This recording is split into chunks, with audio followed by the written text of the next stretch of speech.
அனைவருக்கும் அகில பாரத வழக்கறிஞர் சங்கத்தின் சார்பாக முதற்கண் எனது காலை வணக்கத்தை தெரிவித்துக் கொள்கின்றேன். இன்றைய நிகழ்நிலை விரிவுரையில் எனது நண்பரும் மிக சிறந்த வழக்கறிஞருமான திரு சங்கர் முரளி அவர்கள் உயிர்கள் பற்றிய முழு விவரங்கள் பற்றி ஒரு விளக்க உரையாற்ற இருக்கிறார்கள். திரு சங்கர் முரளி அவர்கள் எனக்கு சட்டக்கல்லூரி தோழர். 1989ஆம் ஆண்டு திருச்சி சட்டக்கல்லூரியில் நாங்கள் இருவரும் சென்ற சட்டக்கல்லூரி முடித்தோம். அதன் பின்பு அவர் திருச்சி மாவட்ட நீதிமன்றத்திலும் சென்னை உயர் நீதிமன்றத்திலும் மதுரை உயர் நீதிமன்ற கிளையிலும் பல்வேறு வழக்குகளில் தொடர்ந்து முன்னிலையாகி சிறந்த வழக்கறிஞராக இருந்து வருகிறார். அவருக்குரிய ஒரு மிக சிறப்பு ஒன்றை நான் நிச்சயம் குறிப்பிட்டே ஆக வேண்டும். அவர் மாவட்ட முன்சீப் நீதிமன்றத்திலிருந்து உச்ச நீதிமன்றம் வரையிலும் பல்வேறு வழக்குகளிலும் தானே முன்னிலையாகி வழக்குகள் நடத்தி வருகிறார். விரிவுரைகள் செய்வதில் மிகச் சிறந்தவர். நம்முடைய அகில பாரத வழக்கறிஞர் சங்கத்திற்கு நாம் துவக்க காலத்திலிருந்தே தொடர்ந்து பல்வேறு நிலைகளில் நிறைய தலைப்புகளில் ஸ்டடி சர்க்கிள் நமக்கு செஞ்சு கொடுத்துருக்காங்க. பல்வேறு மாவட்டங்கள்லையும் அவங்க நமக்காக அகில பாரத வழக்கறிஞர் சங்கத்தின் சார்பாக பல்வேறு ஸ்டடி சர்க்கிள் நமக்கு அவங்க செஞ்சு கொடுத்துருக்காங்க. அவங்க ஜுடிஷியல் அகாடமியோட சோர்ஸ் பர்சன். நிறைய ஜுடிஷியல் அகாடமியில நிறைய கிளாஸஸ் கொடுத்துருக்குறாங்க. அதே மாதிரி சிவில் ஜட்ஜஸ் எக்ஸாமுக்கு போற அட்வொகேட்ஸுக்கு நிறைய கிளாஸ் கொடுத்துருக்குறாங்க. அவங்க இன்னைக்கு உயிர் பற்றி ஒரு முழு விளக்க உரை நம்ம காட்டுறாங்க. அகில பாரத வழக்கறிஞர் சங்கத்தின் சார்பாக சங்கர் முரளி சார் அவர்களை வருக என அனைவரின் சார்பாகவும் வரவேற்பதில் மகிழ்ச்சி அடைகிறேன்.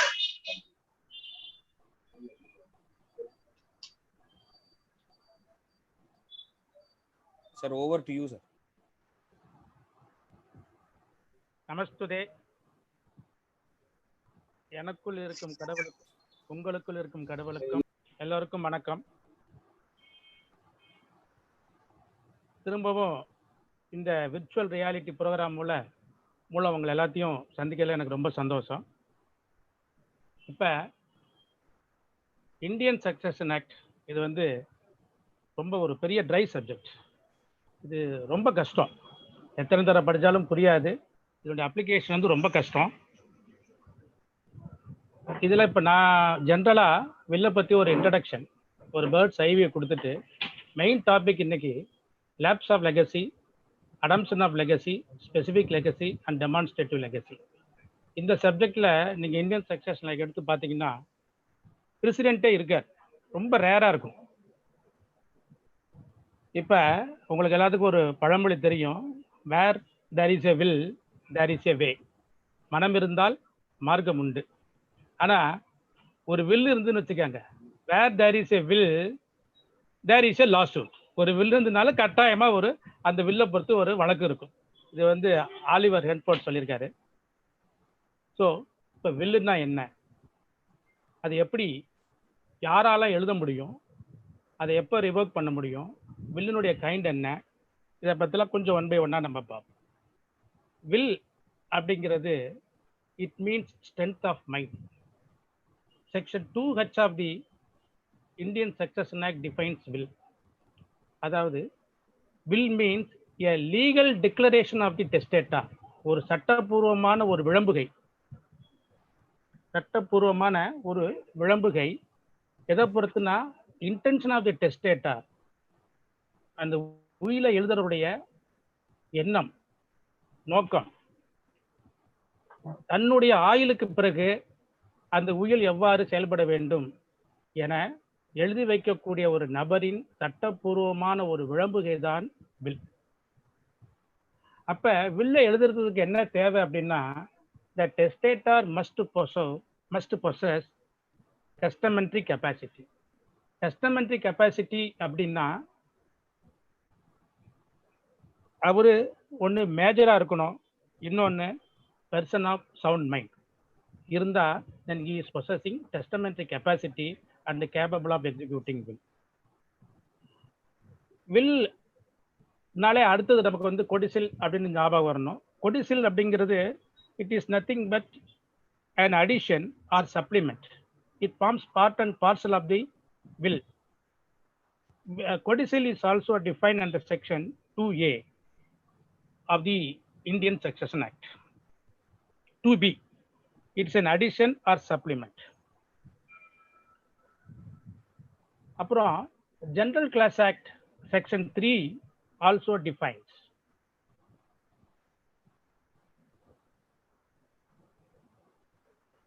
Section 3 of the General Class Act also defines will. Will includes a codicil and writing making a voluntary posthumous disposition of property. இப்போ இந்த இந்தியன் சக்சஷன் ஆக்ட் யாராருக்கெல்லாம் அப்ளை ஆகும் அப்படின்னு பார்த்தா it is applicable to Hindus, Muslims, Christians, but with subject to certain restrictions and modifications.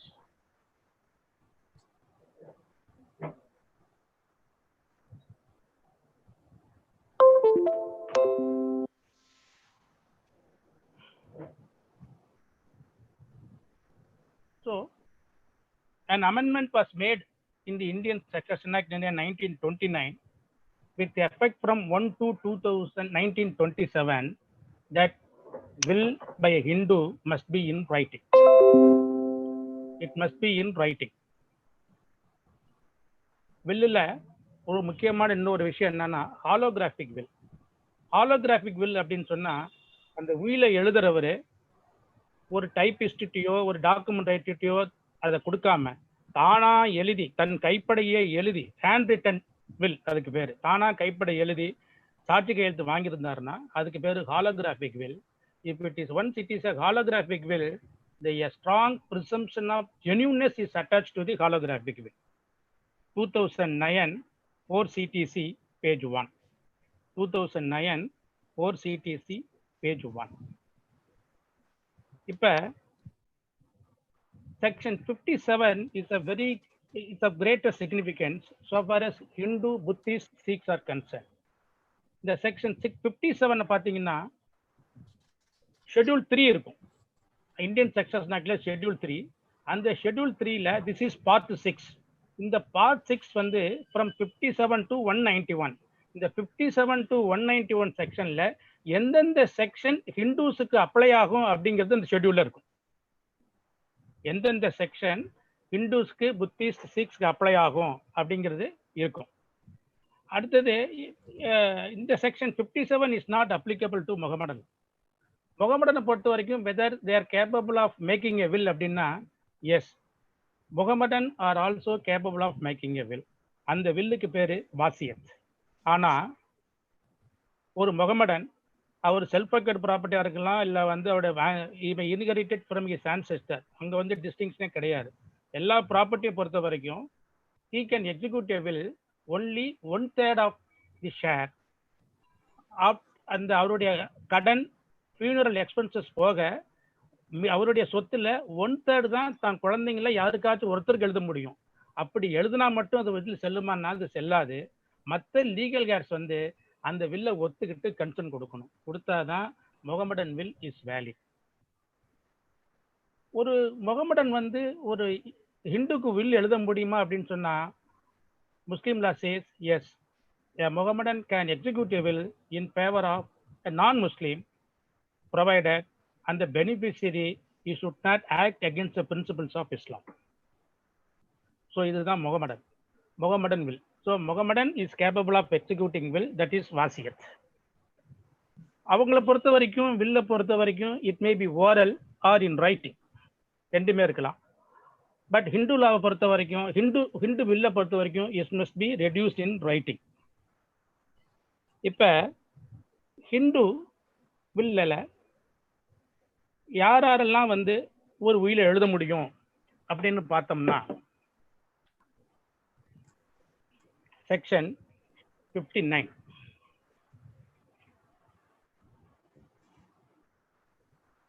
Section 59 யாரெல்லாம் உயில எழுதலாம் அப்படின்னா married woman, deaf, dumb, blind are also capable of executing will, provided they must know what they do by it. அப்புறம் ordinarily insane person, when he was in during the interval, when he is sound, he can execute the will.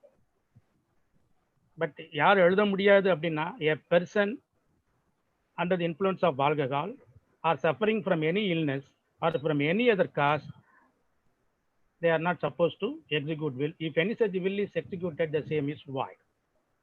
Then இப்ப இந்த section 59 whether it is applicable to Hindu will அப்படின்னு பார்த்தா, இந்த schedule 3 எடுத்து பார்த்தோம்னா, schedule 3ல section 57ல section 59 is applicable to Hindu. All right. அடுத்தது will ரொம்ப very very important. Suppose a will is obtained by fraud, coercion or importunity, that is unreasonableness, then that will is void under section 61. So 61 is also applicable to Hindu. அடுத்தது will வந்து மேஜரா ரெண்டு இதா பிரிக்கலாம். ஒன்னு privileged will, another one is unprivileged will. Privileged will அப்படின்னா army, military, air force, navy இதுல இருக்கிறவங்க போர்க்காலத்துல வாய்மொழியா 2 பேர் இருக்கிறதுக்கு முன்னாடி will எழுதலாம், சொல்லலாம், that will is valid. இல்ல அவங்க கைப்பட எழுதி கையெழுத்து கூட அவங்க கைப்பட இருந்தா போதும், சைன் பண்ண வேண்டிய அவசியம் இல்லை. இல்ல அவரு சொல்லி வேற யாராச்சும் எழுதுனாங்கன்னா சைன் பண்ணா போதும். இல்ல அவரு சொல்லி மற்றவங்க எழுதி அவர் சைன் பண்ணல, அட்டஸ்டேஷன் தேவையில்லை, இருந்தாலும் if it is proved that the will was executed under his direction அப்படின்னா that will is valid. இதுல என்ன முக்கியமான விஷயம்னா, section 65 deals with privileged will. This section 65 is not applicable to Hindus. நீங்க அந்த schedule 3 எடுத்து பார்த்தீங்கன்னா section 57ல இந்த section 65 இருக்காது. So நம்மலாம் we were under the mistaken impression that privileged will is also applicable to Hindus. So the privileged will is not applicable to Hindus. So military ஒரு ஹிந்து ஒரு ஹிந்து ஒரு மிலிட்டரியிலையோ ஏர்ஃபோர்ஸ்லயோ நேவிலையோ இருந்தாங்கன்னா they are not supposed to execute any privileged will. So அவங்க எழுதணும்னா ஒன்று testamentary இல்லாட்டி இன்டெஸ்டசி, அதான் அப்படிதான் இருக்க முடியும். So privilege will is not applicable to Hindus, இப்போ கீப் இட் இன் மைண்ட். அடுத்தது ஒரு வில்லை எழுதியாச்சு, அதை வந்து whether will can be cancelled or revoked அப்படின்னு கேட்டா will can not be cancel. ஆடி கேட்கல எனக்கு. Hello hello, yes sir. Yes, yes, whether will can be cancelled or revoked. Will can only be revoked. The cancellation எப்போ வரும்னா, suppose you have executed a power of attorney, directing your power of attorney to do certain acts. After the completion of the act, then automatically the power of attorney is cancelled. So will பொறுத்த வரைக்கும் it can be revoked. What are all the mode of revoking will that is contemplated under section 70 of the Indian Succession Act? எப்போ அதுல no unprivileged will or codicil nor any part thereof shall be revoked otherwise than by marriage. இங்க ரொம்ப முக்கியம் அது. Otherwise than by marriage or by another will or codicil or by some writing declaring an intention to revoke the same or burning, tearing or otherwise destroying. அப்போ ஒரு அன்பிரிவிலேஜ்டு will எழுதுனா அந்த அன்பிரிவிலேஜ்டு will எப்போ revoke பண்ண முடியாது, எப்போ ரிவோக் ஆகும் அப்படின்னு சொன்னா, மேரேஜுக்கு முன்னாடி ஒரு வில்லு எழுதி மேரேஜ் ஆனதுக்கு அப்புறம் அந்த வில்லு ரிவோக் ஆகுமா? இப்ப இந்த செக்ஷன் 70 இந்துஸ்க்கு அப்ளை ஆகுமான்னு பார்த்தோம்னா ஷெட்யூல் 3 எடுத்து பார்த்தா it is applicable. Section 70 is applicable to Hindu will. But அதுலயே அப்படியே பின்னாடி பார்த்தீங்கன்னா பேரா 4 வரும்.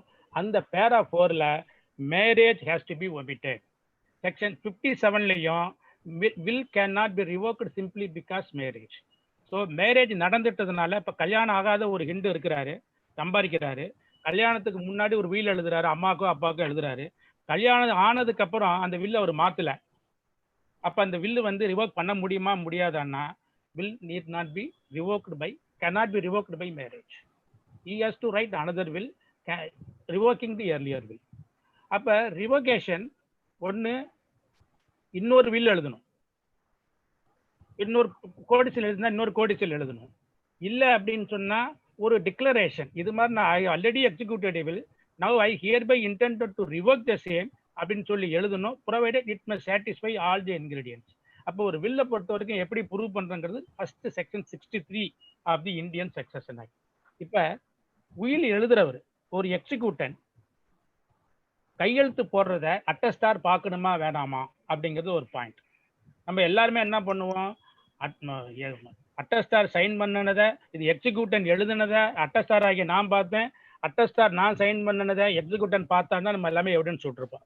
பட் வென் செக்ஷன் 63 எக்ஸிக்யூட்டன் ஒரு டாக்குமெண்ட்டை எழுதிட்டாரு, கையெழுத்து போட்டாரு, இல்லை கையெழுத்து போட முடியல தம்ப் இம்ப்ரெஷன் வைக்கிறாரு, கையெழுத்தும் போட முடியல தம்ப் இம்ப்ரெஷனும் போட முடியல, he can direct some other person to sign on his behalf, that is enough.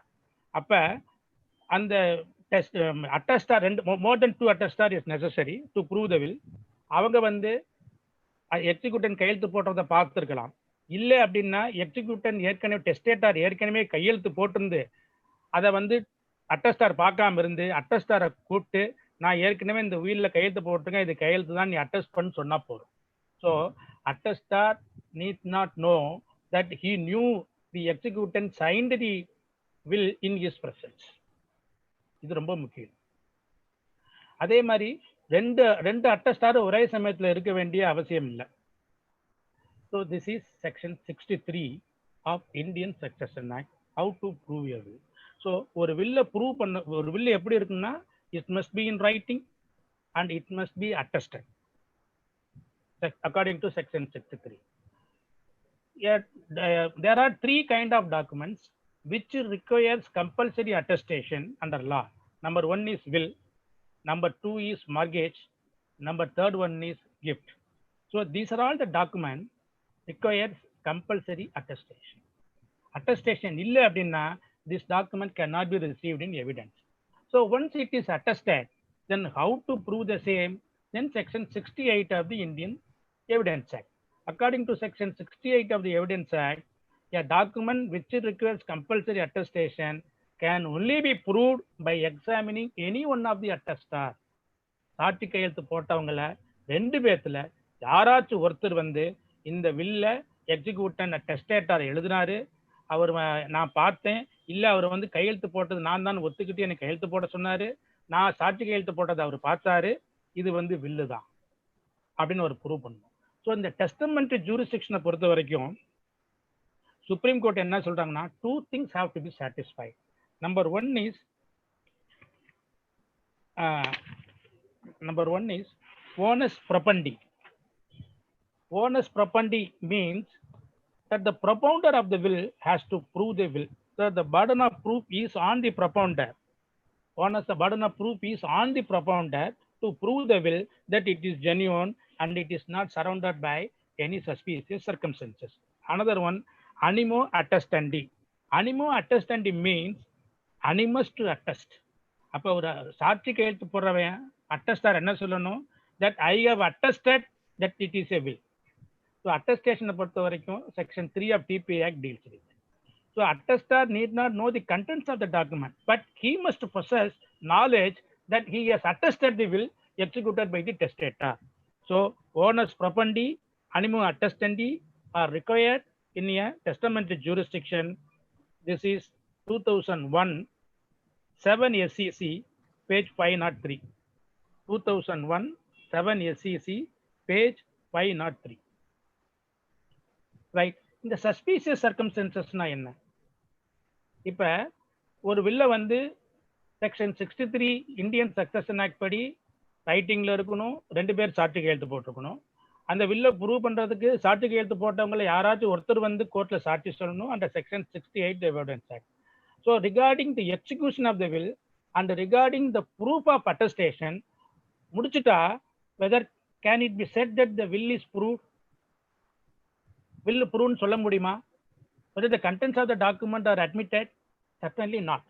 You know, why I am accentuating this point by keeping in mind section 90 of the Indian Evidence Act. That is a very big burning topic now, whether section 60 is applicable to wills or not. நான் திரும்ப சொல்றேன், பின்னாடி சொல்றேன். So ஒரு அட்டஸ்டார் நான் தான் வில்ல attest பண்ணுனேன் அப்படின்னு சொன்னா மட்டும் போராது. அது என்ன ப்ரூவ் ஆகுது அப்படின்னு சொன்னா valid attestation is prove and due execution is prove. That's all. It does not prove the contents of the document. So இந்த கண்டென்ட்ஸ் ஆஃப் த டாக்குமெண்ட் அப்ப அந்த வில் வந்து it is the free and last testament of the testator அப்படின்னு நிரூபணக்கூடிய கடமை கடப்பாடு burden of proof யாருக்கு இருக்குன்னா the propounder, that is the beneficiary who relies the will. அப்ப இந்த சஸ்பீசியஸ் சர்க்கம்ஸ்டன்சஸ்ங்கிறது என்ன? Suspicious சர்க்கம்ஸ்டன்ஸுக்கு there is no definition. எதுலாம் சஸ்பீசியஸ் சர்க்கம்ஸ்டன்சஸா இருக்க முடியும்? சப்போஸ் உயில் எழுதுறவருக்கு ஒண்ணுக்கு மேல குழந்தைங்க இருக்கிறாங்க, அது யாராவது ஒரு குழந்தைக்கு மட்டும் உயில் எழுதி வச்சுட்டு மதர் லீகல் ஹேர்ஸ் ஆர் டிஸ்இன்ஹெரிட்டட் அப்படின்னு சொன்னா this will is commonly known as unnatural will. ஏன்னா நார்மலா ஒரு அப்பாவுக்கு குழந்தைங்க மேல எல்லாத்தையும் மேலேயும் சமமா பாசம் இருக்கும். ஒருத்தருக்கு மட்டும் எழுதி வச்சுட்டு மற்றவங்களுக்கு எழுதி வைக்காம இருந்தா there must be valid reason. So the testator must state the purpose for which bequeathing the property in favor of any one of his legal heirs and the reason for excluding other legal heirs. அதான் அந்த வில்லுல சொல்லியிருந்தாதான் அந்த will is not surrounded by any suspicious circumstances. அடுத்தது mental capacity of the executor. அப்ப இந்த testamentary கெப்பாசிட்டினா என்ன? ஒன்று மேஜரா இருக்கணும், இல்லாட்டி பர்சன் ஆஃப் சவுண்ட் மைண்டா இருக்கணும். அப்ப இந்த வில்லு எழுதினவர் நல்ல hale and healthy, not only hale and healthy, is possessing sound state of mind, sound disposing state of mind. அந்த வில்ல எழுதுறதுக்கு அவருக்கு தேவையான மன தைரியம் ஸ்ட்ரென்த் இருந்தது அப்படின்னு ப்ரூவ் பண்ணும். ஸோ இந்த வில்ல எழுதினவங்க உடம்பு சரியில்லை, they are suffering from illness அப்படின்னு சொன்னா a suspicious circumstances is quite naturally attached. அடுத்தது, so these are all some examples of suspicious circumstances. So the propounder, the burden of proof is on the propounder to prove the valid execution and attestation of the will, plus he has to prove beyond any shadow of doubt that the will is genuine one and it is not surrounded by any suspicious circumstances. This has been held in 2005 1 SEC page 280. 2005 1 SEC page 280. இப்ப வில்லுல பார்த்துட்டோம் நம்ம joint will அப்படின்னு சொன்னா ரெண்டு பேருக்கும் சொந்தம் ஜாயிண்டா ஒரு ப்ராப்பர்ட்டியை வாங்கி ரெண்டு பேரும் ஒரு வீல் எழுதி வச்சிருந்தாங்கன்னா that is a joint will. அதுல any one of the testator இறந்து போயிட்டார் அப்படின்னு சொன்னா the will is valid so far as the person died, the one of the testator who died. In respect of the other testator, he may revoke the will. இப்ப whether will requires compulsory registration, it does not require compulsory registration. Why? What is the reason? The reason is very obvious. Section 17 of the Indian Registration Act, when the property transferred or bequeathed, when the value exceeds hundreds, then it requires compulsory registration, because on the date of transfer, the right in the property transferred is created or extinguished. Will பொறுத்த வரைக்கும் on the date of execution of the will, அந்த property ஆட்டோமேட்டிக்கா பெனிஃபிஷியரிக்கு போயிடுமா, லெகட்டிக்கு போயிடுமா? போகாது. So it will take effect only after the death of the testator. So when there is no transfer at present, so that is why will does not require compulsory registration under section 18E of the Registration Act. Section 18E of the Registration Act. Suppose நான் வில்ல நார்மலா வில்ல வந்து இப்போ ரொம்ப very very important, வில்ல எழுதுனா it will not be reflected in book one. Book one maintained by the registrar ஆஃபீஸில் அந்த எந்த சொத்தை பொறுத்து என்னென்ன வில்லங்க இருக்கு அப்படிங்கிறது இந்த புக் ஒன்னுல தான் வரும். பட் வில்ல பொறுத்த வரைக்கும் it will be recorded only in book 3. Book 3ல வந்து நம்ம ஈஸி போட்டு பார்க்கும்போது நார்மலாக புக் ஒன்னுல தான் பார்ப்போம். ஸோ வில்லு எழுதுனா நமக்கு தெரியாது. நவ் இப்போ என்ன பண்ணிட்டாங்கன்னா வில்லு இருந்தாலும் அதையும் புக் ஒன்னுல தான் இப்போ என்ட்ரி போடுறாங்க. இப்போ நான் வந்து I want to maintain secrecy regarding my will. நான் வில்ல எழுதுனது என் குழந்தைகளுக்கு யாருக்கும் தெரியாது, நான் இறந்ததுக்கு அப்புறம் தான் அவங்களுக்கு தெரிய வரணும் அப்படின்னு நான் ஃபீல் பண்ணி நினைச்சேன்னா I can execute a will, get it attested and put it in a cover, sealed it, and deposit the same with the concerned registrar. Concerned registrar-க்கு முன்னாடி நான் வந்து அந்த உயிலை டெபாசிட் பண்ணலாம். அப்படி டெபாசிட் பண்ணிட்டேன்னா after the demise and on production of the legal guard certificate, it will be opened by the registrar, then it will be read over to the legal guards. இது வந்து provision section 42 and 45 of the registration act. So a will can also be deposited by the testator with the registrar concerned where the property is situated. Section 42 and 45 of the registration act. Suppose will எழுதியாச்சு, register பண்ணல, whether after the demise of the testator, whether the will can be registered, law says yes, it can be registered under section 40 of the Indian Registration Act. இப்ப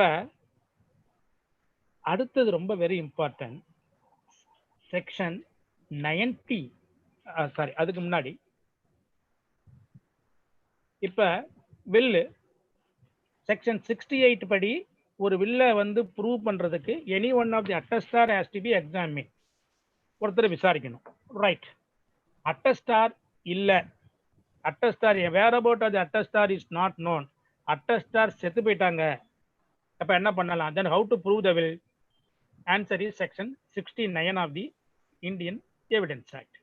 Section 69 of the Indian Evidence Act padi, when there is no attestar, the person who is conversant with the signature of the attestar and the person who is conversant with the signature of the executant has to be examined to prove the valid execution and attestation.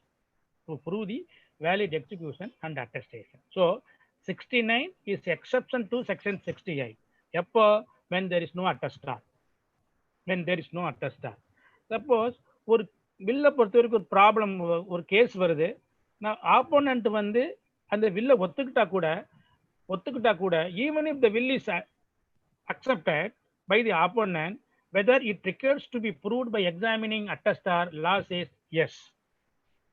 Admit பண்ணுனா கூட section 69ல வில்ல பொறுத்த வரைக்கும் it has to be proved in the manner provided under section 68 of the Indian Evidence Act. Suppose உயில எழுதுனவரே ஒத்துக்கிட்டான்னு வச்சுக்காங்க, அப்ப it need not be proved by examining any of the attestar. So அடுத்தது attestar நம்ம விசாரிக்கிறோம், attestar denied the execution of the will or he is not in a position to recollect his memory, not in a position to recollect his memory. அப்படின்னா எப்படி prove பண்றதுன்னா section 71 of the Indian Succession Act படி it may be proved in the manner provided in section 67 of the Indian Succession. So section 69, 70 and 71 are all exception to section 68 of the Indian Evidence Act. இப்ப will வந்து need not be registered சொல்லிட்டு registration is optional, does not require compulsory registration. இப்ப mortgage and gift, that document requires compulsory registration. If it is registered அப்படின்னா it need not be proved under section 68 of the Indian Evidence Act. So ஒரு mortgage deed ஒரு gift register பண்ணியிருந்தா திரும்ப அட்டஸ்டாரை கூப்பிட்டு விசாரிக்கணுங்கிற அவசியம் இல்லை. That is section 69. So exception to section 68 is 69 to 71. அடுத்தது section 90 of the Indian Evidence Act. Section 90 of the Indian Evidence Act இதை பொறுத்த வரைக்கும் ஏற்கனவே உங்களுக்கு ஒரு கிளாஸ் நடத்திருக்கிறாங்க. அதுல கூட நமது இப்ப மாண்புமிகு நீதியரசர் ஜி.ஆர். சுவாமிநாதன் அவர்கள் ஒரு கமெண்ட் அனுப்பிச்சிருக்காங்க. அதை பார்த்ததுக்கு அப்புறம் நானும் அதை கொஞ்சம் ரிசர்ச் பண்ணலான்னு சொல்லி பண்ணியிருக்கேன். இப்ப ஒரு வில்ல ப்ரூவ் பண்றதுக்கு சாட்சியை விசாரிக்கணும், செக்ஷன் 68 படி விசாரிச்சாதான் அந்த வில்ல ப்ரூவ் பண்ண முடியும். இப்ப section 90 of the Indian evidence act says document of 30 years old. ஒரு டாக்குமெண்ட் 30 வருஷமா இருக்குது அப்படின்னு சொன்னா it can be received in evidence.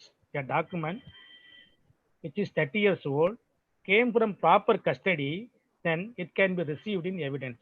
அப்படின்னா என்ன அர்த்தம்? ஒரு வில்லு இருக்கு, ஒரு வில்லு வந்து 30 வருஷம் ஆயிடுச்சு. அந்த வில்லை வந்து டாக்குமெண்டா நீங்க போடுறீங்க. No doubt under section 68, 63 of Indian succession act and 68 of Indian evidence act படி அந்த வில்லு வந்து அட்டஸ்ட் பண்ணியிருக்கணும். ப்ரூவ் பண்றதுக்கு அட்டஸ்டாரா விசாரிக்கணும். இப்போ this will is 30 years old. Whether it requires to be proved by examining attestar, the presumption of law under section 90 is it can be received in evidence. The presumption is that the will is duly executed and attested. That's all. That the court may presume. This presumption is of course a rebuttable one. So simply because a 30-year-old will is produced, it doesn't mean that the will is proved in the manner known to law. That is the contents of the document. That the will is genuine. அப்படி அர்த்தம் கிடையாது. So 30 years old வில்லை வந்து produce பண்ணுனா formal requirement proof of will இருக்கு பாருங்க, நம்ம அட்டஸ்டார் விசாரிக்கணுங்க தேவையில்லை. Because the presumption is that it is duly executed and attested. What is the reason behind it? Reason என்னன்னா due to lapse of time. 30 வருஷத்துக்கு அப்புறம் அட்டஸ்டார் இருந்திருக்க மாட்டாங்க. அட்டஸ்டார் கையெழுத்து தெரிஞ்சவங்க இருக்கிறது தேடி கண்டுபிடிக்கிறது கஷ்டம்.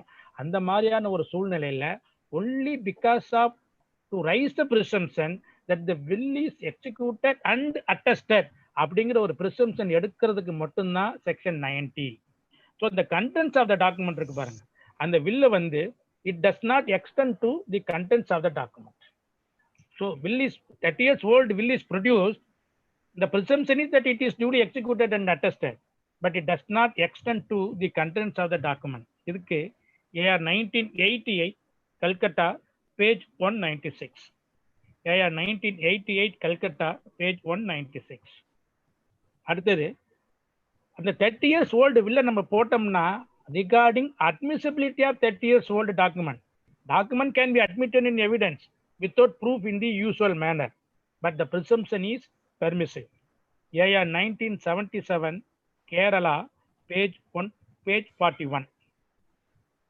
அடுத்தது presumption is raised under section 90. 30 years old will is produced, that the presumption is that it is duly executed and attested. Whether is it a conclusive proof? No, it is not a conclusive proof of genuineness of the will. It is a rebuttable presumption. 2010 3 Madras Weekly Notes page 43. So section 90 in its plain meaning dispenses the proof of the document as required under section 67 and 68, but not the contents. The contents have to be proved. 2010 3 Madras Weekly Notes 43. But our Supreme Court in the case reported in B. Venkatamuni versus C.J. Ayodhya Ram Singh, please kindly note down 2006 13 SEC page 449. 2006 13 SEC page 449. அடுத்தது 2009 3 SEC page 687. Barbur Singh versus Samsar Singh. அடுத்தது 2013 7 SEC page 490. 2013 7 SEC page 490. MB Ramesh versus KM Virraj. இந்த மூணு டெசிஷனும் rendered by Supreme Court to the point section 90 is not applicable to will. Even if it is a 30 years old will, it can be proved by examining any of the attestar. When there is no attestar, you take shelter under section 69 to prove the will. When the attestar denied the execution, you can take shelter under section 71 and prove the will. Now, this is the latest decision of our Supreme Court to the effect that section 90 of Indian Evidence Act is not applicable to will, whether it is correct. Our Honorable Justice Mr. G.R. Swaminathan opined that this is not the correct proposition of law. He is correct. Unfortunately, our High Court also has held that recently that Section 90 of Indian Evidence Act is not applicable to will. 2010, 2 Law Weekly, page 637. 2010, 6 CTC, page 589. 2011, 7 MLJ, page 1132. I'm repeating again. 2010, 2 Law Weekly, page 637. 2010, 6 CTC, page 589. 2007, 7 MLJ, 1132. In the moon judgment, our Honorable High Court has held that Section 90 of the Indian Evidence Act is inapplicable to wills. With very great respect, that proposition of law laid down by our High Court and as well as our Honorable Supreme Court is not laying the correct proposition of law. Because in an earlier occasion, AR 1947 Privy Council, page 15, AR 1968 Supreme Court 947, Privy Council cases Munnalal versus Kashibai. AR 1968 Supreme Court 947, KV Subbaraju and C. Subbaraju, 3-bench decision. The decision, it has been held that Section 90 of the Indian Evidence Act is applicable to wills. So when a will is 30 years old, it need not be proved by examining any of the attestar as required under Section 68 of the Indian Evidence Act.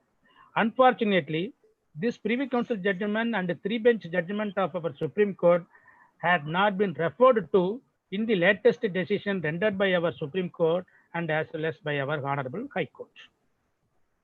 Very recently, our Honorable Justice Judge Swaminathan has also pointed out in Narayana Radhakrishnan Menon versus Narayana Sukumar Menon, 2018, to Kerala Law Times 543.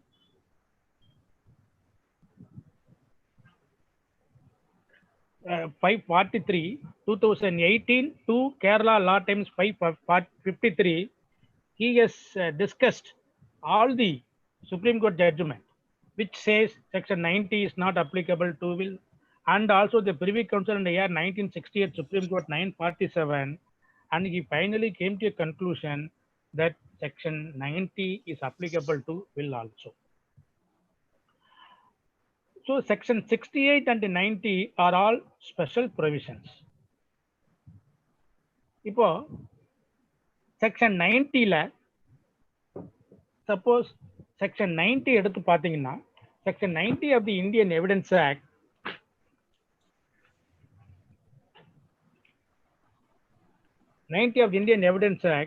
in the case of a document executed or attested, executed and attested. So it is the spirit of the language used under Section 90. The intention of the legislature is it does not exclude the will from the purview of Section 90. Executed and attested. A document which requires compulsory attestation for the purpose of its proof, once it is a 30 years old document, formal proof of attestation is dispensed with. Formal proof of attestation is dispensed with. So, Section 9, suppose, take it for granted. In the 2006 13 SEC, 2009 3 SEC, 2013 7 SEC, Section 90 is not applicable, bills அப்படின்னு சொல்லிட்டாங்க. I will give one illustration. Suppose 30 years old document. 30 years old document, according to Supreme Court decision, it has to be proved, right? I have examined the attestar.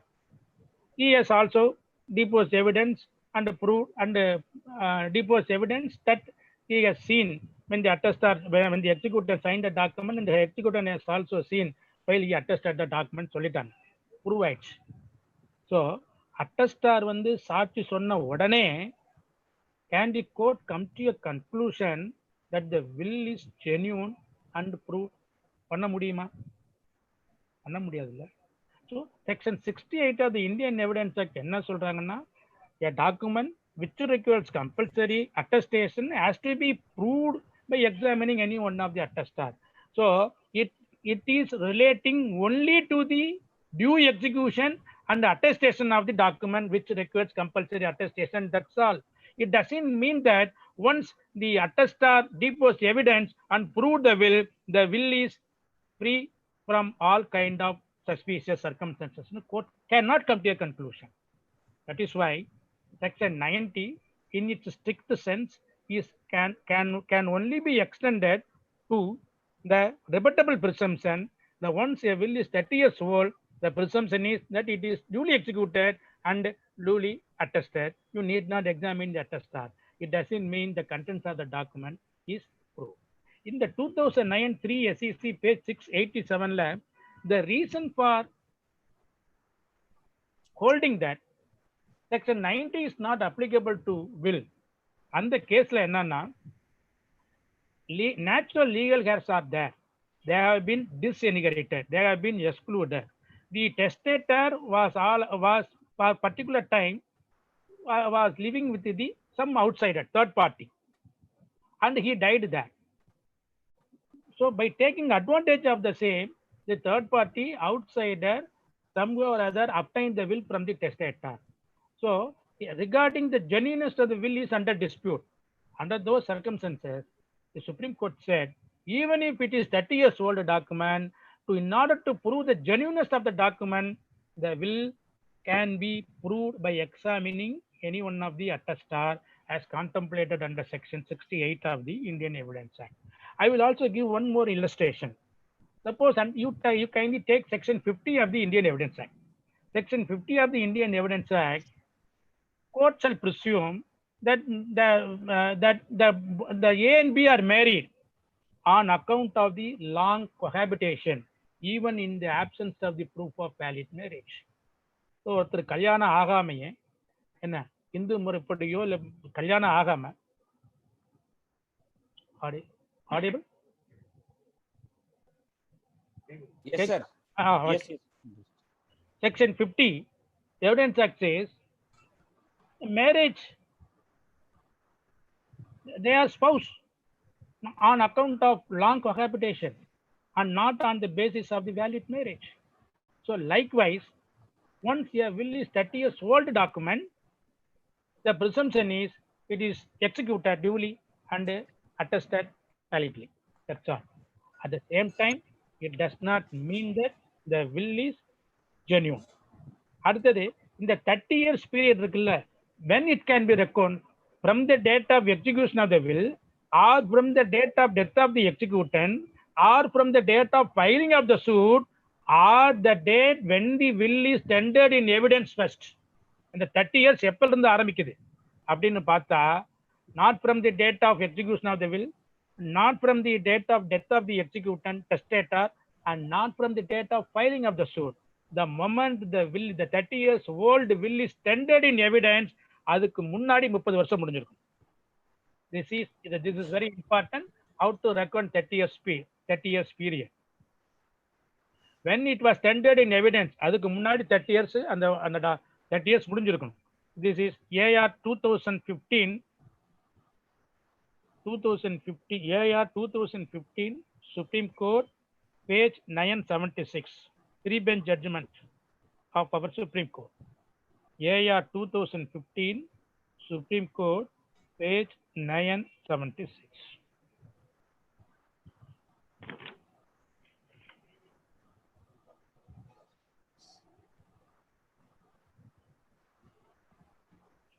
So இப்ப 30 years old will is produced. அப்ப normally the burden of proof is on the propounder to prove the will. 30 years old will file பண்ணிட்டாலே the presumption is it is proved and the executed and attested அர்த்தம். Then the burden of disproof is on the opponent to prove that the will is not genuine. That's all.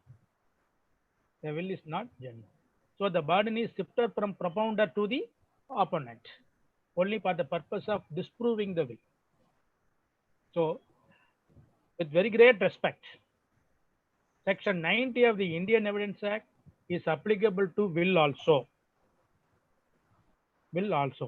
This is my humble submission, and I am in complete endorsement with the view expressed by our Honorable Justice E.R. Swaminathan in this regard. அடுத்தது, now coming to our main topic, lapse of legacy, adoption of legacy, specific legacy, and demonstrative legacy. இதை section வைஸா நான் உங்களுக்கு சொல்லிட்டு போனா உங்களுக்கு புரியாதுங்கிறதுக்காக some problem கொடுத்துருக்கிறேன், அது உங்களுக்கு இருக்கும்.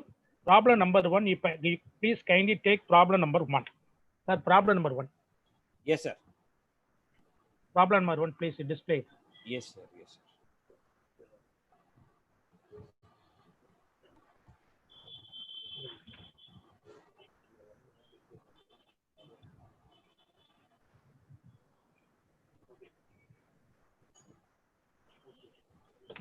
போட்டாச்சா? நீங்க வரல? டிஸ்பிளே. ஓகே.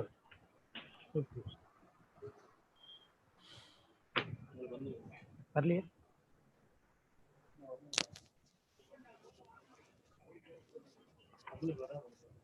எனக்கு வராதா? எனக்கு வராதா? Okay okay okay.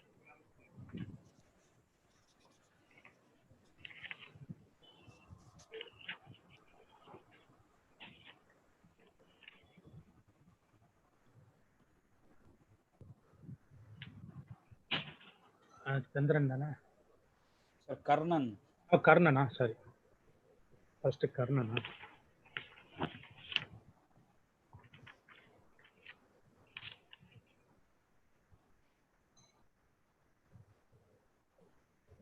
Sir, are you able to see the screen now, sir?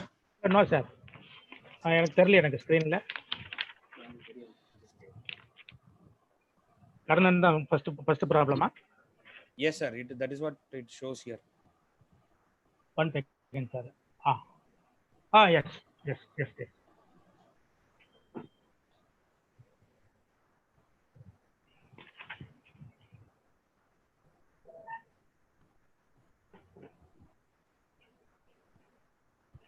Right. இப்போ இந்த ப்ராப்ளத்தை கொஞ்சம் படிச்சுக்கங்க. I will give you some 5 minutes to read this problem.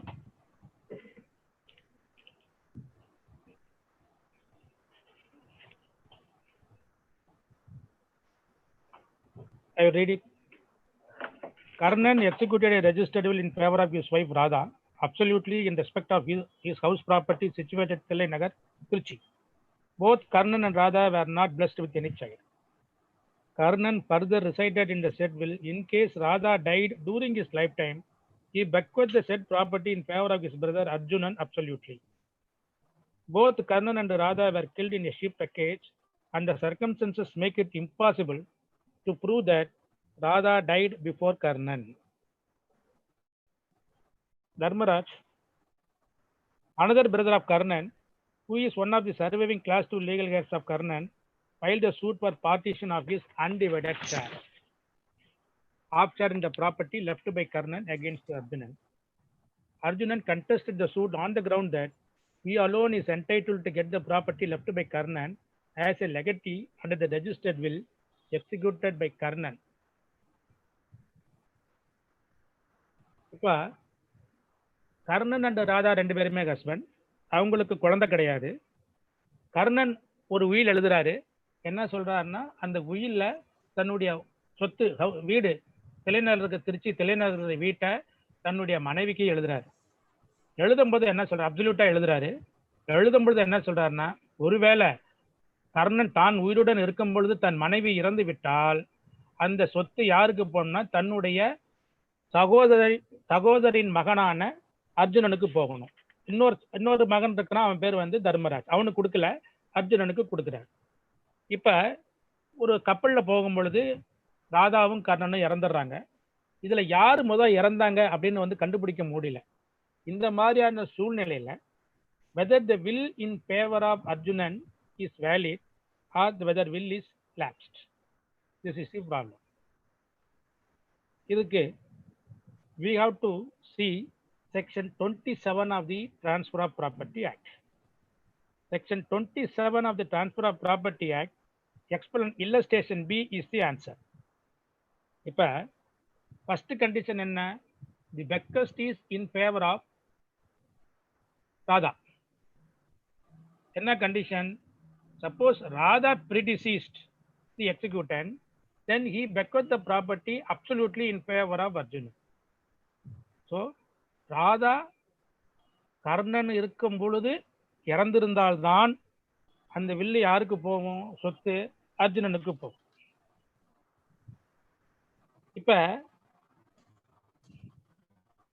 இப்ப ரெண்டு பேருமே இறந்துடுறாங்க. இப்ப சைமல்டேனியஸ் டெத் நம்ம section 21 of the Hindu succession ஆக்ட்ல இருக்கு. ஒரே சமயத்துல ரெண்டு பேர் இறந்துட்டாங்கன்னா யாரு முதல் இறந்ததா அர்த்தம் அப்படின்னா, யாரு வயதானவங்களோ அவங்க தான் முதல்ல இறந்ததா அர்த்தம். இப்ப நார்மலா கணவன் மனைவியில யார் மூத்தவங்களா இருப்பாங்க? கணவன் தான் இருப்பாங்க. அப்ப இந்த சர்க்கம்ஸ்டன்சஸ்ல கணவன் கர்ணன் தான் முன்னாடி இறந்ததா அர்த்தம். அப்ப ராதா உயிரோடு இருக்கிறான். ராதா இறந்தாதான் அந்த சொத்து வந்து அர்ஜுனனுக்கு போகும், கர்ணன் உயிரோடு இருக்கும் பொழுது. ஸோ அந்த first bequest is filed not in the manner provided in the will. அதனால the will is lapsed and the suit filed by Arjunan is not maintainable. Karnan for all purpose is deemed to be died intestate. So both Dharmarajan and Arjunan, being the class 2 legal heirs of deceased Karnan, are entitled to have their undivided half share in the property. Adu next problem. Sir, second. Yes, sir. Yes.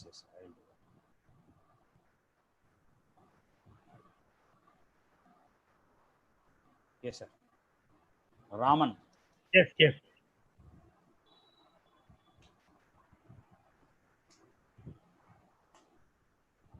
Just read it.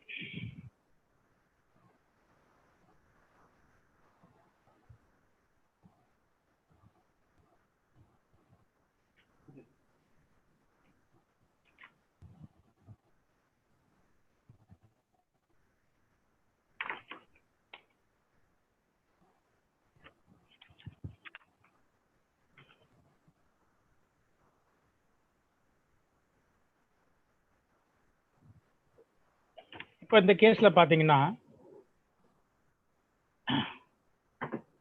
Raman and Janaki or husband and wife. ராமனுக்கு ஒரு வீடு, பண்ணை தோட்டம், ஒரு factory building மெட்ராஸ்ல இருக்கு. அதே மாதிரி 10 ஏக்கர் நிலம் திருச்சியில இருக்கு.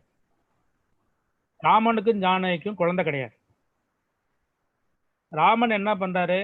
சென்னையில இருக்கக்கூடிய தனக்கு பாத்தியப்பட்ட வீடு, பண்ணை வீடு, ஃபேக்டரி பிரிமிசஸ் எல்லாமே அப்பாத்துரை அப்படிங்கிறவருக்கு ஒரு வீல் எழுதுறாரு, ரெஜிஸ்டர்ட் வில்.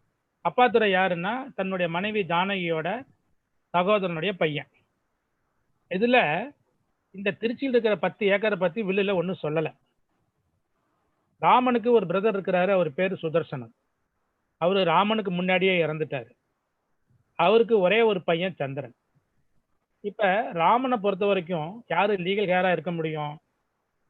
சந்திரன் தான் கிளாஸ் 2 லீகல் ஹேர். கிளாஸ் 1ல வந்து ஒய்ஃபு குழந்தைங்க இல்லை. அப்ப கிளாஸ் 2ல அப்பா இல்லை, பிரதர் இல்லை, பிரதரோட son. So Chandran is the class 2 legal heir of deceased Raman. But unfortunately Raman has not bequeathed any property situated at Madras in favor of Chandran. The 10 acres of land at Trichy is left out. அந்த வில்லுல சொல்லல. அப்படின்னா அந்த 10 acres land யாருக்கு போகும்? Whether it goes to Chandran, who admittedly who is the class 2 legal heir of deceased Raman, or whether it are in favor of Apaturai, in whose favor Raman executed a registered. இதுக்கு நம்ம answer பார்க்கணும்னா section 142 of the Indian succession act. 142 defines a specific legacy.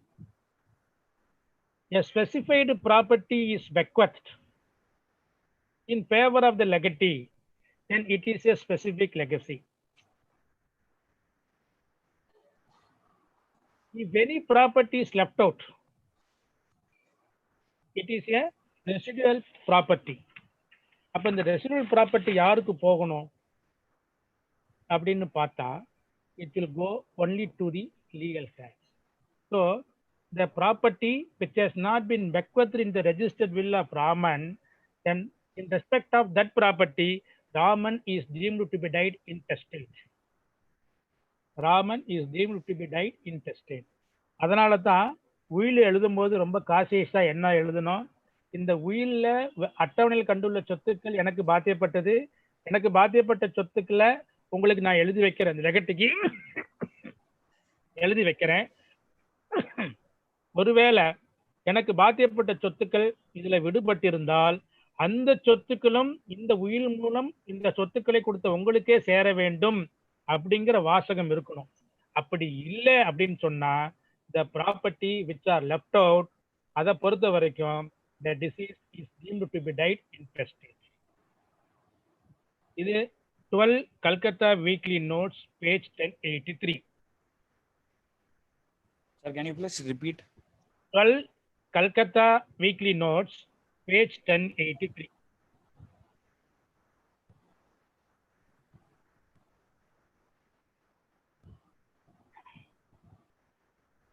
Sir, please go to next question, sir. Question number 3. Yes, sir. Krishnan and Lakshmi.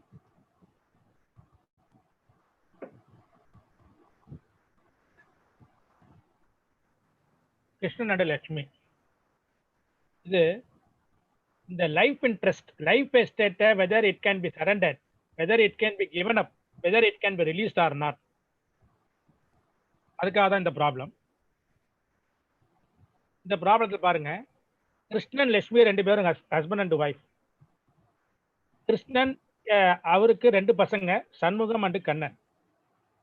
Krishnan வந்து ஒரு retired southern railway employee. So he has purchased a house property. That is his self-acquired property. செல்லை நகரில் வாங்குறார். அவருடைய ரெண்டாவது பையன் கண்ணனுக்கும் அவருக்கும் problem வந்து, Kannan executed release டீட் போயிட்டார். அவர் 1 lakh வாங்கிட்டு அவர் போயிட்டார். Thereafter, Krishnan executed a will in favor of his wife Lakshmi for her life without any power of alienation. தன் மனைவி லட்சுமி தான் ஆயுள் உள்ளவரை தில்லைநகருடைய வீட்டில் இருந்து கொள்ள வேண்டியது, அதிலிருந்து வர வரும்படியும் பெற்றுக்கொள்ள வேண்டியது. ஆனா அந்த சொத்தை விற்பதற்கோ வில்லங்கப்படுத்துவதற்கோ அவருக்கு உரிமை இல்லை. அதுக்கப்புறம் என் மனைவி லட்சுமி இறந்த பிறகு என் மூத்த மகனான சண்முகத்துக்கு முழுவதுமாக இந்த சொத்து சேர வேண்டும். அது மட்டும் இல்லாம வங்கியில் நான் டெபாசிட் வைத்திருக்கக்கூடிய 25 லட்சம் என் மனைவிக்கு சேர வேண்டியதுன்னு எழுதிட்டேன். இப்ப நார்மலா நம்ம என்ன பண்ணுவோம், ஒரு லைஃப் எஸ்டேட் கொடுத்திருந்தா it means that it is for her maintenance சொல்லுவோம். இங்க மெயின்டெனன்ஸ் சொல்ல முடியுமா? லைஃப் எஸ்டேட் சொல்ல முடியாது. ஏன்? he has already bequeathed 25 lakhs of rupees which was deposited by him with the bank. அதை கொடுத்திருக்கிறார். இப்ப ஃபர்ஸ்ட் பார்ட் என்ன? Life estate to his wife Lakshmi to enjoy the property till her death but without any power of any alienation or encumbrances. கொடுத்தாச்சு. இப்ப சண்முகம் என்ன பண்றாரு? இந்த சொத்தை விற்கணும்னு பாக்குறாரு. During the life time of Lakshmi. அம்மா உயிரோட இருக்கணும், சொத்தை விற்க முடியுமா? விற்க முடியாது. ஏன்னா அவங்களுக்கு லைஃப் எஸ்டேட் இருக்கு. சரி, அவங்க அம்மா என்ன பண்றாங்க? இந்த லைஃப் எஸ்டேட்டை விட்டு கொடுத்துட்றாங்க தான் பையன் சண்முகத்துக்கு. நான் எனக்கு வந்து ஆயுள் கால பாத்தியம் எனக்கு எழுதி கொடுத்துருக்குறாங்க, எனக்கு அது தேவையில்லை, அதனால அந்த என்னுடைய லைஃப் எஸ்டேட் நான் உனக்கு விட்டுருறேன், அதனால இந்த சொத்தை நீ வித்துக்கலாம் அப்படின்னு சொல்லி சண்முகத்துக்கு ஒரு release deed by giving up his life estate எழுதி கொடுத்துட்றாங்க. அதுக்கப்புறம் Shanmugam sold the said property in favor of one Mr. Murali. This sale was challenged by Kannan, that is the second son of deceased Raman, on the ground that the life estate cannot be released. இப்ப life எஸ்டேட்டை release பண்ண முடியுமா? Surrender பண்ண முடியுமா? Whether the life estate forms part and parcel of the estate granted to the Lakshmi. Whether the restricted interest debars the beneficiary to sell the suit property. These are all the points. நம்ம இந்த problem போறதுக்கு முன்னாடி we have to see section 6 of the transfer of property act. எந்தெந்த ப்ராப்பர்ட்டிலாம் transfer பண்ண முடியும், எந்தெந்த ப்ராப்பர்ட்டிலாம் transfer பண்ண முடியாதுங்கிறது section 6H of the transfer of property act. Small H, section small H. No transfer can be made in so far as it is opposed to in the nature of the interest affected thereby. அப்ப லக்ஷ்மிக்கு கொடுத்தது என்ன? Life interest to enjoy the property till her death. அதை affect பண்ற அளவுக்கு அந்த life எஸ்டேட்டை transfer பண்ண முடியுமான்னா, as per section 6 of the transfer of property act, it can not be transferred or it can not be released or it can not be surrender. இப்ப once a property is transferred, immediately it passes. But under section 8 of the Transfer of Property Act, section 8, sir, section 8 brings the transfer of property. Yes, sir, I have. Unless a different intention is expressed or necessarily, transfer of property passes forthwith to the transferee. All the different intention இல்லாத வரைக்கும் once transfer ஆனா immediate அது pass ஆயிடுது. But what is the different intention? The intention is to enjoy the property till the death of the wife. இருக்கும் பொழுது இந்த transfer is invalid. Not only that, இப்ப life estate is given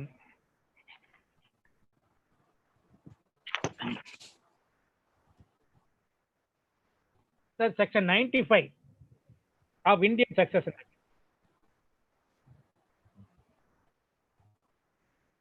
Sir, please, section 95 of the Indian Succession Act. Aniruddha. Sir, please display section 95. Yes, sir. Indian Succession Act. Yes, sir, section 95, sir. Yes. Yes, sir.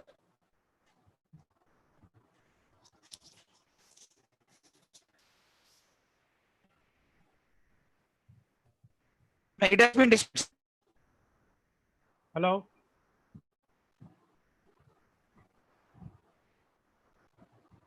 Yes. Section 95. Sir. Yes. Sir, parla varna.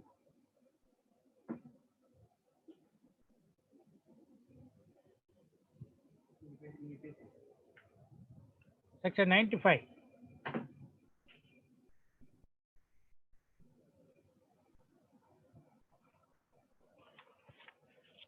Section 95 of the Indian Succession Act.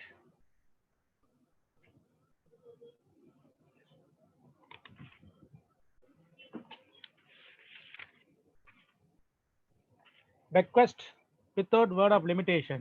Where property is bequeathed to any person, he is entitled to the whole interest of the testator therein, unless it appears from the will that only a restricted interest was intended for him. So, what was given to Shanmugam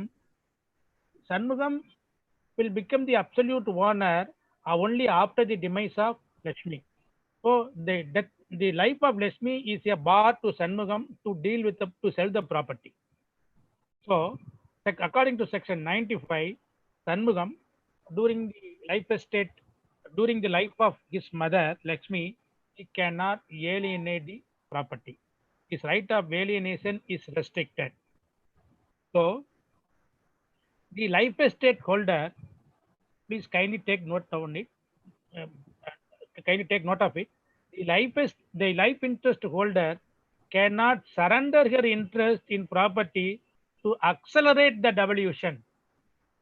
So, life interest once கொடுத்துட்டா அதை வந்து release பண்ண முடியாது, surrender பண்ண முடியாது, accelerate devolution இமிடியட்டா வந்து அந்த ultimate beneficiary enjoy பண்றதுக்கு அலோ பண்ண முடியாது. So this has been so held in AR 1987, AR 1987 Delhi, page 323. AR 1987 Delhi, page 323. Sir, please go to the next question, sir.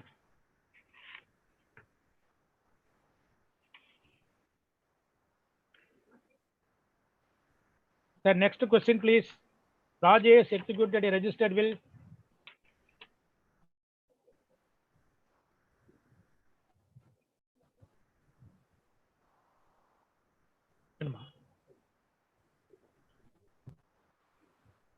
டைமா வர்றதுக்கா? அனிருத் அவர் பேரு. Anirudh, please display the next question.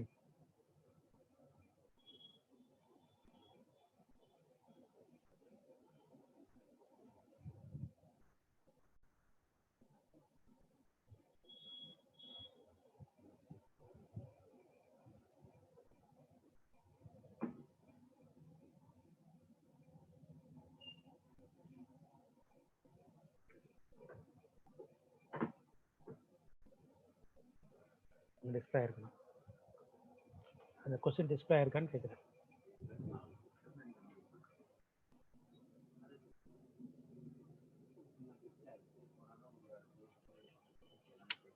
கேட்குமா? Okay okay.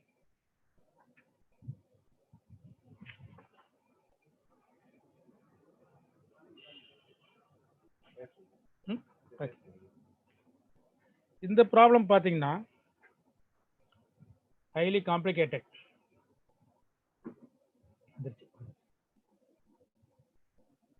Yes.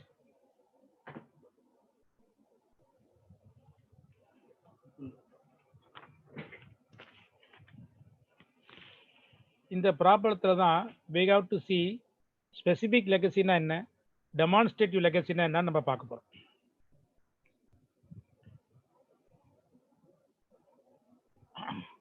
இந்த problem இது எப்படி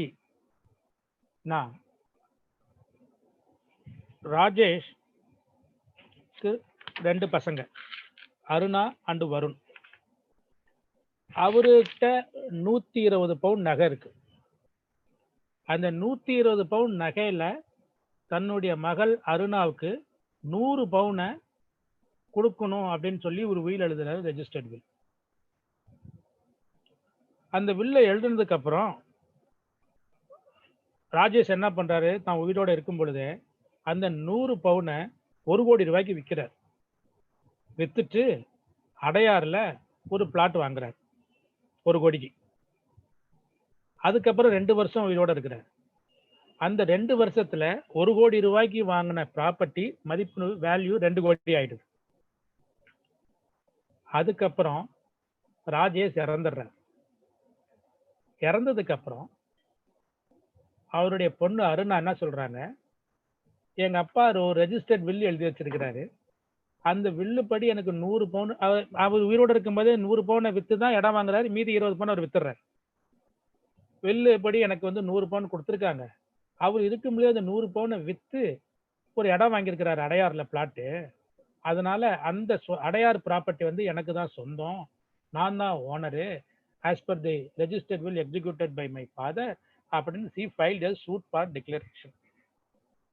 His suit was strongly resisted by her brother Varun on the ground the thing bequeathed in favor of Aruna was not in existence on the date of the death of his father. இந்த 100 பவுன் நகை அவங்க அப்பா உயிரோடு இருக்கும் பொழுது இல்லை. It has been converted into another form, that is plot. So the legacy, the legacy is addeemed in the sense lapsed. அதனால Aruna is not the owner of the property as per the will executed by her father. இதுதான் problem. இப்ப அடம்ஷன் of legacy, அதுக்கு முன்னாடி we have to see section 142 of the Indian Succession Act. 142 of the Indian Succession Act. Anirudh, 142 of Indian Succession Act, please.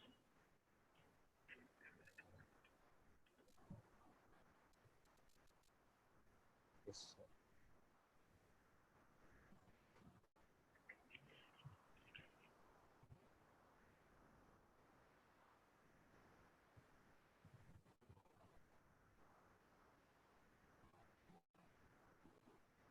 It has been displayed, sir.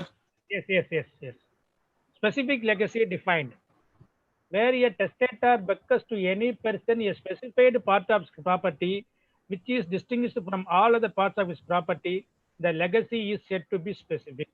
Whether in this case the legacy is a specific one or not. ஒரு குறிப்பிட்ட நகைகளை கொடுத்துருக்கிறாரா அப்படின்னு பார்த்தா இது மாதிரி இல்லை. தனக்கு பாத்தியப்பட்ட 120 பவுன் நகையில 100 பவுன் கொடுத்திருக்கிறார்.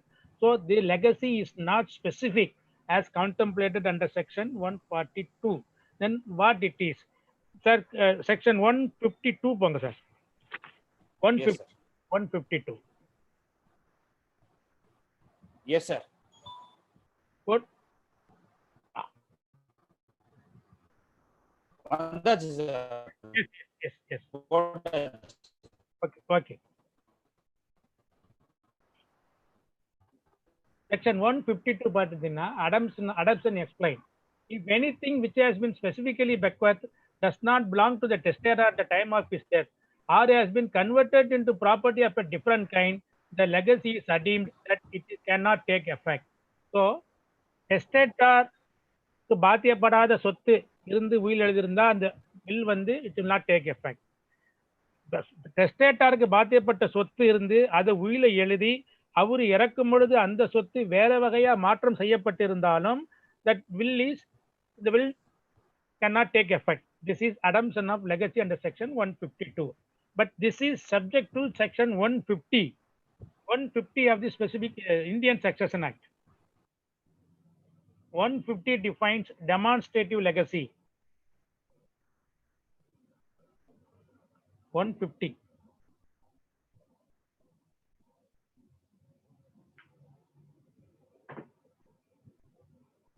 So section 150, demonstrative legacy.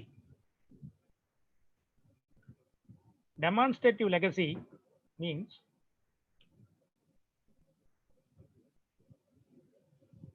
yes, when the legacy is directed to be paid out of the specified property,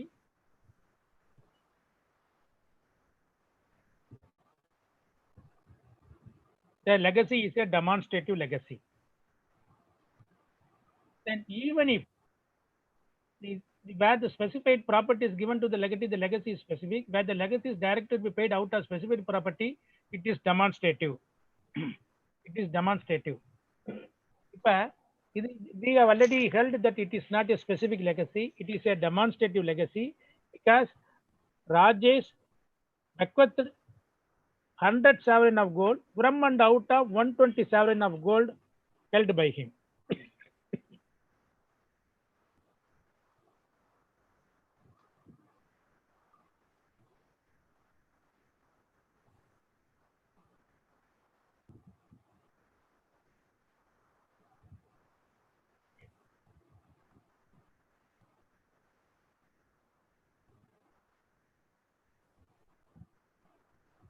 Section 151. Once it is a demonstrative legacy அப்படின்னு சொன்னா அதை எப்படி கொடுக்க முடியும் அப்படின்னு சொன்னா from the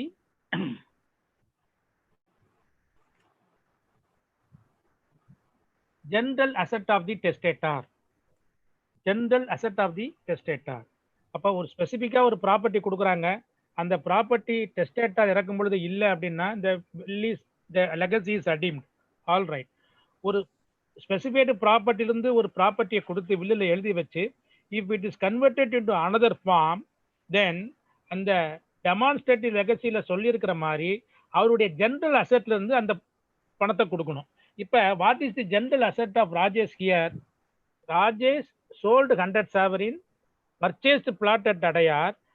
அடையாறு ப்ராப்பர்ட்டி பொறுத்த வரைக்கும் he has not executed any will, so it is his general asset.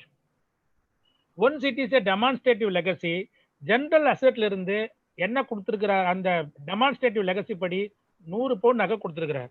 100 பவுனுடைய value வந்து 1 கோடி ரூபாய். இப்ப அந்த அடையாறு ப்ராப்பர்ட்டி வேல்யூ வந்து 2 கோடி. ஸோ அதுல அப்ப அடையாறு ப்ராப்பர்ட்டி பொறுத்த வரைக்கும் Aruna is having half share in the property. மீதி ஆப் ஷேரை பொறுத்த வரைக்கும்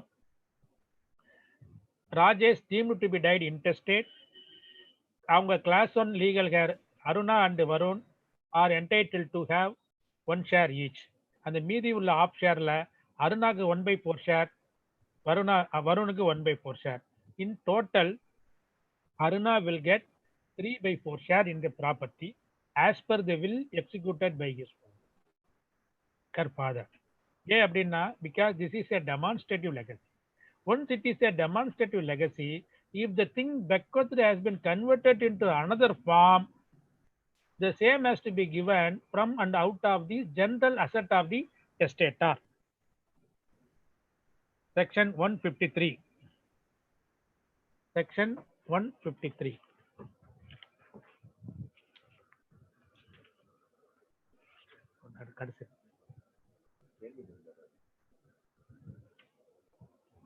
அடுத்தது next 10 நிமிஷம். The next question please. Okay, we will see lapse of legacy. Anirudh, next question please.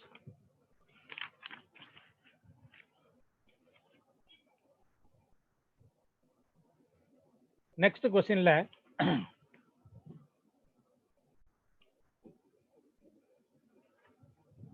Srinivasan Radha 2 பேரும் husband and wife. Radha Srinivasan முன்னாடியே இறந்துடுறாங்க. சீனிவாசனுக்கு அடையாறுல ஒரே ஒரு வீடு இருக்கு. சீனிவாசனை பார்த்துக்கிறது யாருன்னா அவ சமயக்காரி பொன்னம்மாளும் அவரோட டிரைவர் சத்தியமூர்த்தியும் தான். ஸோ சீனிவாசன் என்ன பண்றாரு, he has executed a will in favor of jointly in favor of Ponnammal and Sathyamoorthy. 2 பேருக்கும் சேர்ந்து அந்த will எழுதுறாரு. இதுல பொன்னம்மாள் வந்து ராஜேஷ் இது சீனிவாசன் இருக்கும் பொழுதே முன்னாடியே இறந்துடுறாங்க. அதுக்கப்புறம் he has not changed the will. பொன்னம்மாளுக்கு ஒரு பையன் ராஜேந்திரன். சீனிவாசன் இறந்ததுக்கு அப்புறம் ராஜேந்திரன் என்ன சொல்றான், சீனிவாசன் வந்து எங்க அம்மா பேருக்கும் அந்த டிரைவர் சத்தியமூர்த்தி will எழுதினாரு, இந்த சொத்துல எனக்கு பாதி பங்கு இருக்கு, அதனால அவங்க அம்மாங்கிற மேல எனக்கு கொடுங்க அப்படின்னு சொல்லி he has filed the suit. This was resisted by the driver Satyamurthy.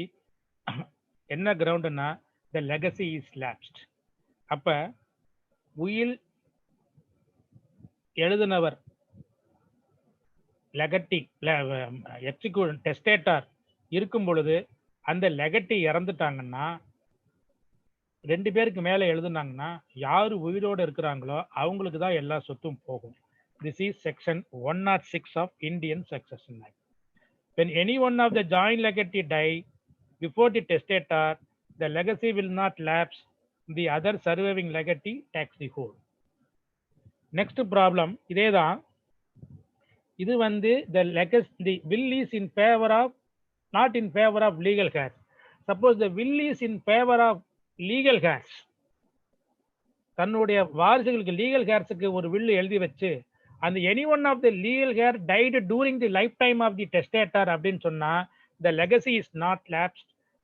என்ன, அந்த லீகல் ஹேரோட பசங்களுக்கு சொத்துல பங்கு உண்டு. This is section 109 of the Indian succession act. Section 109 இஸ் an exception to section 106 of the Indian Succession Act.